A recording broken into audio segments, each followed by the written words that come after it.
After months of preparations, the Russian President Vladimir Putin has launched a major military operation against Ukraine. Right, let's go to the growing tensions between China and Taiwan. ప్రస్తుతం ప్రపంచపు geopolitics ప్రతి ఒక్కరిలో టెన్షన్స్ని create చేస్తున్నాయి. ఒక పక్కన Russia Ukraine మధ్యన యుద్ధం ఇంకా జరుగుతుండగానే మరో పక్కన చైనా తైవాన్ మధ్య యుద్ధ వాతావరణం అలుముకుంది. ఏ సమయంలో ఇది యుద్ధానికి దారితీస్తుందో చెప్పలేము. రష్యా యుక్రెయిన్ని ఇన్వేడ్ చేసిన అనంతరం ప్రపంచంలో అందరి దృష్టి కూడా చైనా ఇంకా తైవాన్ పైనే పడింది. ఒక్కవేళ చైనా కానీ తైవాన్ పైన దండయాత్ర చేస్తే యుఎస్, జపాన్ వంటి అగ్రదేశాలు కూడా తైవాన్కి సపోర్ట్గా రంగంలోకి దిగవలసి వస్తుంది. ఇది వరల్డ్ వార్కి కూడా దారితీసే పాసిబిలిటీ ఉంది.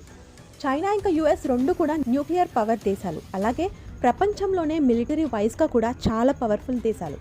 రెండు సూపర్ పవర్ దేశాలు యుద్ధం చేసుకుంటే ఆ పరిస్థితులు అసలు మనం అంచనా కూడా వేయలేము.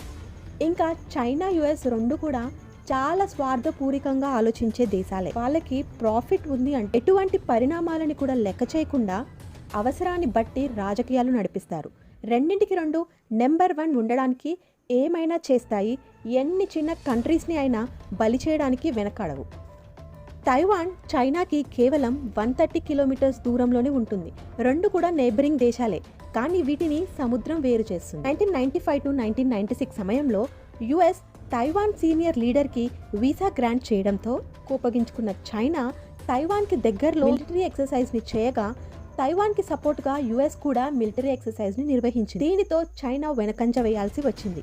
అప్పుడు ఉన్న చైనా మిలిటరీ కన్నా కూడా ఇప్పుడు చైనా మిలిటరీ చాలా పవర్ఫుల్. 1995 తర్వాత 2019లో ఒక్కసారి చైనా తైవాన్ మీడియన్ లైన్ని క్రాస్ చేసింది. ఆ తర్వాత 2021లో జనవరి నుంచి అక్టోబర్ వరకు ఈ యాక్టివిటీస్ పీక్ స్టేజ్లో జరిగాయి.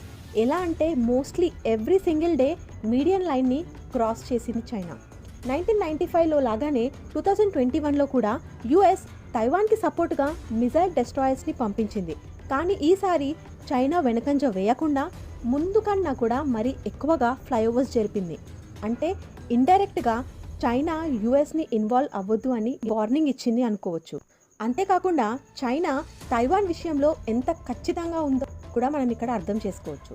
2022లో రష్యా యుక్రెయిన్ని ఇన్వేడ్ చేసిన తర్వాత యుఎస్ ప్రెసిడెంట్ ఒక వెరీ స్ట్రాంగ్ స్టేట్మెంట్ని పాస్ చేశారు. అదేంటంటే ఇదే అనువుగా తీసుకొని చైనా కానీ తైవాన్ పైనకి దండయాత్ర చేస్తే మేము తైవాన్కి సపోర్ట్గా ఉంటాము అని చెప్పారు. అంటే ఇక్కడ పరిస్థితులు ఎలా ఉన్నాయంటే తైవాన్ విషయంలో చైనా తగ్గట్లేదు, అలాగే యుఎస్ కూడా వెనకంజ వేయడానికి ఇష్టపడట్లేదు.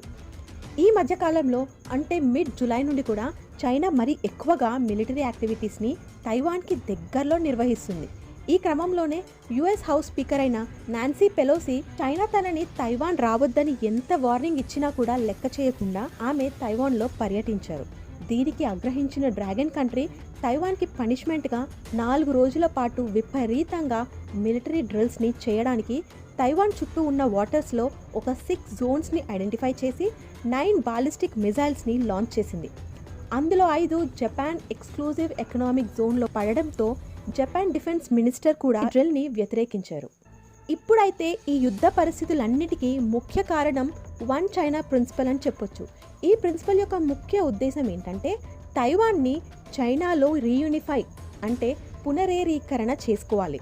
ఈ రీయూనిఫికేషన్కి హిస్టారికల్ కంటెక్స్టే కాకుండా పొలిటికల్ అండ్ ఎకనామికల్గా ఇలా చాలా రీజన్సే ఉన్నాయి. ముందుగా వన్ చైనా ప్రిన్సిపల్ అర్థం కావాలంటే చైనా యొక్క హిస్టరీ కొంచెమైనా మనకు తెలిసి ఉండాలి. 1644 నుంచి 1912 వరకు నా ప్రజెంట్ డే చైనాని క్వింగ్ డైనస్టీ రూల్ చేసేవారు. 1890 సమయంలో క్వింగ్ డైనస్టీ పాలన కొంచెం వీక్ అవ్వడం ప్రారంభించింది. అప్పుడు 1894 నుంచి 1895లో జరిగిన ఫస్ట్ సీనో జపాన్ యుద్ధంలో Japan now present day Taiwan and eastern parts of చైనాని ఆక్రమించుకుంది. సో 1895 నుంచి 1945 వరకు కూడా తైవాన్ కంప్లీట్గా జపాన్ ఆధీనంలోనే ఉంది. తైవాన్ పరిస్థితి ఇలా ఉండగా నౌ మెయిన్లాండ్ చైనాలో ఎన్నో మార్పులు జరిగాయి. 1912 సంవత్సరంలో క్వింగ్ డైనస్టీ అంతమయ్యి మోడ్రన్ చైనా పీరియడ్ మొదలైంది. అలా రిపబ్లిక్ ఆఫ్ చైనా ఏర్పడింది. సన్ యట్ సన్ ఈయనని ఫాదర్ ఆఫ్ రిపబ్లిక్ ఆఫ్ చైనాగా పిలుస్తారు. ఈయన కొమింగ్టన్ అనే పార్టీని స్థాపించారు అండ్ ఈయన యొక్క విజనే యూనిఫైడ్ చైనా అండ్ అలాగే చైనాని రిపబ్లిక్గా చూడాలి అనుకున్నాడు. రిపబ్లిక్ అంటే లీడర్స్ని ప్రజలు ఎన్నుకుంటారు. 1927 నుంచి 1937 సమయంలో చైనా ఎక్కువ శాతం క్యూమింగ్టన్ పార్టీ కంట్రోల్లో ఉండేది. 1945 సంవత్సరంలో వరల్డ్ వార్ 2లో జపాన్ ఓటమి తర్వాత తైవాన్ అలాగే ఈస్టర్న్ పార్ట్ ఆఫ్ చైనాని అప్పటికే ఆధిపత్యంలో ఉన్న క్యూమింగ్టన్ అడ్మినిస్ట్రేషన్కి అప్పగించేశారు. ఆ తర్వాత చైనాలో పరిస్థితులు మారాయి. 1945 నుంచి 1949 వరకు చైనీస్ కమ్యూనిస్ట్ పార్టీ అంటే CCP బలపడింది. CCP అలాగే కుమింగ్టన్ పార్టీ యొక్క ముఖ్యమైన ఎయిమ్ యూనిఫికేషన్ ఆఫ్ చైనానే అయినా కూడా ఈ రెండు పార్టీస్ల దారి అలాగే ఐడియాలజీస్ చాలా డిఫరెంట్. క్యూమింగ్టన్ పార్టీ నేషనలిజంని అలాగే డెమోక్రసీ గవర్నమెంట్ని సపోర్ట్ చేయగా CCP కమ్యూనిజం గవర్నమెంట్ని ప్రతిపాదించింది. ఇది సివిల్ వార్కి దారితీసింది. 1949లో జరిగిన సివిల్ వార్లో కమ్యూనిస్ట్ పార్టీ చైనాలో అత్యధిక భూభాగాన్ని అధికారంలోకి తెచ్చుకోగా క్యూమింగ్టన్ పార్టీ అలాగే దానికి చెందిన 20 లక్షల ఫాలోవర్స్ తైవాన్కి పారిపోయారు. ఇలా ఒక్క చైనా రెండు భాగాలుగా విడిపోయింది. బై 1950 2 చైనాస్ ఏర్పడ్డాయి. ఒకటి పీపుల్స్ రిపబ్లిక్ ఆఫ్ చైనా కాగా మరి ఒకటి రిపబ్లిక్ ఆఫ్ చైనా. ఈ రెండు చైనాస్ కూడా వాళ్ళే రియల్ చైనా అని చెప్పుకుంటూ ఉంటారు. అంటిల్ 1971 రిపబ్లిక్ ఆఫ్ చైనాని అంటే తైవాన్నే రియల్ చైనాగా UN గుర్తించింది. కానీ ఆ తర్వాత 1971లో UN పీపుల్స్ రిపబ్లిక్ ఆఫ్ చైనాని గుర్తించింది. రిపబ్లిక్ ఆఫ్ చైనా అలాగే పీపుల్స్ రిపబ్లిక్ ఆఫ్ చైనా అంటే తైవాన్ అలాగే చైనా రెండు కూడా వాళ్ళే రియల్ చైనా అని చెప్పుకోవడంతో 1992లో రెండు దేశాలు కూడా వన్ చైనా ప్రిన్సిపల్కి యాక్సెప్ట్ చేశారు. కానీ ఇక్కడ చైనానేమో కమ్యూనిస్ట్ దేశం కాగా తైవాన్ ఏమో డెమోక్రటిక్ దేశం. అంటే మల్టిపుల్ పార్టీస్ అధికారంలోకి వస్తూ ఉంటాయి. సో రీయూనిఫైడ్ చైనాలో ఎటువంటి ప్రభుత్వం అధికారంలో ఉండాలి అన్నది ఒక పెద్ద కన్ఫ్యూజన్కి దారితీసింది. అందుకని వన్ చైనా ప్రిన్సిపల్ అన్నది అప్పుడు ఆచరణలోకి రాలేదు. As days goes on Taiwan economic వైజ్గా చాలా బాగా డెవలప్ అయింది. అండ్ తైవాన్ పీపుల్ వాళ్ళని వాళ్ళు చైనీస్గా కాకుండా తైవానీస్గా గుర్తించుకోవడం మొదలుపెట్టారు. అండ్ వన్ చైనా పాలసీకి వాళ్ళు అగెయిన్స్ట్ అయ్యారు. వాళ్ళు ఇండిపెండెంట్గా అలాగే డెమోక్రటిక్ కంట్రీగానే ఉండాలి అని అనుకుంటున్నారు. దీనితో 2005లో చైనా యాంటీ సెసెషన్ లాని తీసుకొచ్చింది. దీని ప్రకారం ఏంటంటే తైవాన్ చైనాలో ఒక భాగం. సో తైవాన్ ఇండిపెండెన్స్ని చైనా ఒప్పుకోదు. ఇఫ్ తైవాన్ రీయూనిఫికేషన్కి ఒప్పుకోకపోతే ఫోర్స్ఫుల్గా అయినా సరే తైవాన్ని చైనా రీయూనిఫైడ్ చేసుకోవచ్చు. But on other hand China పాలసీని మాత్రం ఒప్పుకోవట్లేదు. నియర్లీ 74% తైవాన్ దేశానికి చెందిన ప్రజలు వాళ్ళని వాళ్ళు తైవనీస్గానే గుర్తించుకుంటున్నారు. మరోపక్క చైనా వన్ చైనా పాలసీని మాత్రం వదులుకోవట్లేదు. ఇఫ్ ఎట్ ఆల్ తైవాన్ చైనాలో భాగం అని ఒప్పుకుంటే వన్ కంట్రీ టూ సిస్టమ్ పాలసీని కూడా తీసుకురావడానికి సిద్ధపడింది చైనా. దానికి కూడా తైవాన్ బెండ్ అవ్వలేదు. Already China population wise, military wise, మ్యానుఫ్యాక్చరింగ్లో ఇలా అనేక విభాగాలలో ముందుంది. ఇఫ్ ఎట్ ఆల్ చైనా కానీ తైవాన్ని సొంతం చేసుకుంటే ప్రపంచంలో ఎన్నో పరిస్థితులు మారిపోతాయి. తైవాన్ చాలా చిన్న దేశం అయినా కూడా ఎంతో డెవలప్ అయిన దేశం. ఈ చిన్న దేశం యొక్క GDP $3,300 ఉంది. అంటే ఇది ఎన్నో పెద్ద దేశాల కంటే కూడా ఎక్కువ. అలాగే తైవాన్ ఉన్న లొకేషన్ కూడా చైనాకి చాలా ముఖ్యం. ఎందుకంటే ఈ ప్రపంచంలో ఎక్కువగా ట్రేడింగ్ సముద్ర మార్గంలోనే జరుగుతుంది. సో ఇఫ్ ఎట్ ఆల్ తైవాన్ని చైనా సొంతం చేసుకుంటే చైనాకి పెసిఫిక్ ఓషన్లో ఒక పట్టు దొరుకుతుంది. ఇంకా అన్నిటికన్నా ముఖ్యమైన రీజన్ అయితే తైవాన్ ఈ ప్రపంచపు లార్జెస్ట్ సెమీ కండక్టర్ మ్యానుఫ్యాక్చర్. దీని యొక్క మార్కెట్ క్యాపిటలైజేషన్ $600 బిలియన్. ఈ సెమీ కండక్టర్స్ని అలాగే ఈ మైక్రో చిప్స్ని memory cards, ATMs, credit cards, phones, electronics, automobiles ఇలా వాట్ నాట్ ఎవ్రీ టెక్నాలజీలో దీన్ని యూజ్ చేస్తారు.